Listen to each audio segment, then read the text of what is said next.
Hey everybody, it's Dubrix here with an upload. Kind of a re-upload, a little bit more in depth. I really want to start out by saying thank you guys for watching my last video. I went to sleep in the video, I had like 50 views.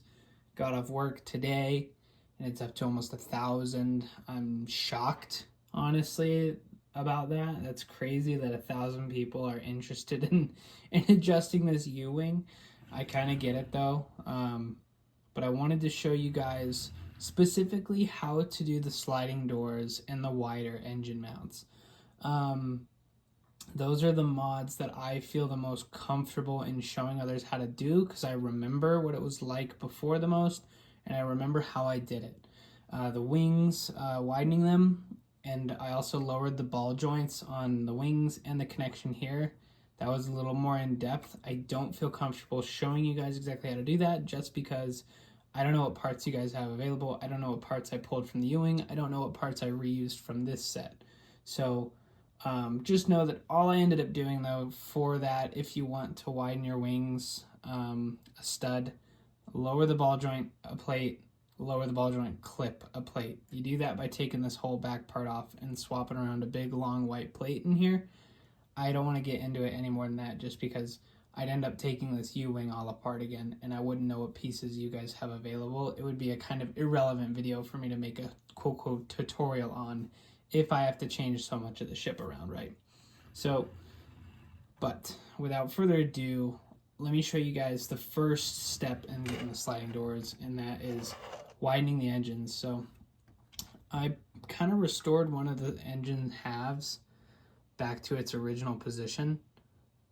You can see there's like some more studs showing.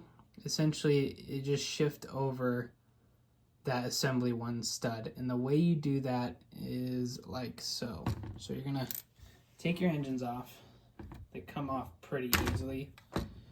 I'm gonna take these off too. We'll come back to those. But just pull up, take off that, and take off the bottom connectors too. Gonna take this slope piece and slide it over one. I like to do that so it leaves me a good marker for where things are gonna line up in the future. So now we're gonna grab our pinholes with the slopes again, and we're gonna mount them back on just one stud farther out from where they originally were, like so. And you're gonna need two 1x4 plates. I'm doing these colors, don't know why, it's just what I had available. They're gonna be hidden, so you could really use whatever any colors you want. Maybe don't do red or something crazy bright, but it's not a big deal if they don't match. And you're gonna stick those on the bottom there. The reason we want those there is because they're gonna kind of provide some structural support once this is all put back together. We're gonna add back on the lower pieces, lower clips, and then just to keep everything together for now, so stuff doesn't fall off, I'm gonna put these pieces back on. There you have it. Important to note, I recommend, what I did is I added a 1x3 to the bottom in between there, and then I added one of these 1x2 rounds right there to just have another point of contact for those engines. Because otherwise, you know, like I said, it can be a really weak connection. You can see on the other side, I didn't put that piece in the right spot, and that it's actually not doing anything for this. I'm gonna have to move that over later, but that's where you want to put it. And so now we'll get on to the doors. So this blue piece in there, I added that. You do not need that for this. We're going to be kind of working in that area, but that is actually not where our sliding door assembly is going to go. Something else you're going to want to do, and it's what I did, is I just pulled out the floor, and I built this kind of, what, 4x12? 4x, I can't count it right now, I'm not looking at my camera very well, but build this assembly. I added those grates, they're cosmetic, they look cool, look kind of like a door sill piece. And that just goes right back onto the bottom of the U-wing.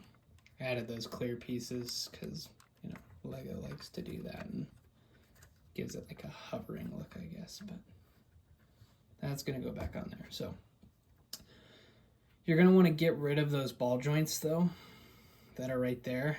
They're the same ball joints from up there on your wings, but they're just down there. Get rid of them. We're not going to want those because you won't be needing those later. What you're also going to need to change are behind these ingot pieces on both up here and over here. There's a 1x1 with a clip by default. Just a 1x1 with a clip. I replaced it with a 1x1 with nothing on it because we will not be needing those clips, and those clips are going to get in the way of the mount for the sliding doors. So essentially you want to make sure you just have this big clear area in here. The mount is going to slide right, or it's going to go right on that black and brown layer. But we're going to set that aside for now. So you want a big, clean, open hole there. As for the sliding doors, this is your assembly. It uses mostly pieces from the original wing, or the original door. And you can pause it. Feel free to pause, you know, if you need to. I use these 1x3 jumpers just because they're gonna have the most points of connection versus a regular, you know, 1 or 2 1x2 jumpers. And then that's how you secure the jumpers, or with those blue studded pin pieces. And then I just added that little, I don't know, you'd call it a washer piece. And you're going to do the same thing for the other side, obviously, and just reflect it. But to mount this, all we are going to do is take our assembly here. You're going to push it down a little bit so you have the clearance. And it's just going to find its little groove. Let's see. Close. There we are. So you're going to have a little gappage there. And a question too, you guys may have, why do I need the jumpers on the top of that piece if there's going to be studs on the top of those pins? Yes and no. You don't need the jumpers to get the door to work. It's going to work just fine, but in order for you to get a really flush fit in there, you're going to want the jumpers because it's going to offset the mount just the right amount to give you a perfect seal. But yeah, that's the doors. They're pretty awesome.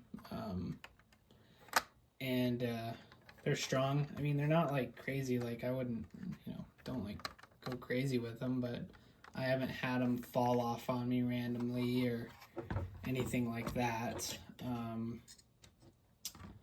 And it turns out this U-wing is pretty awesome with some simple changes.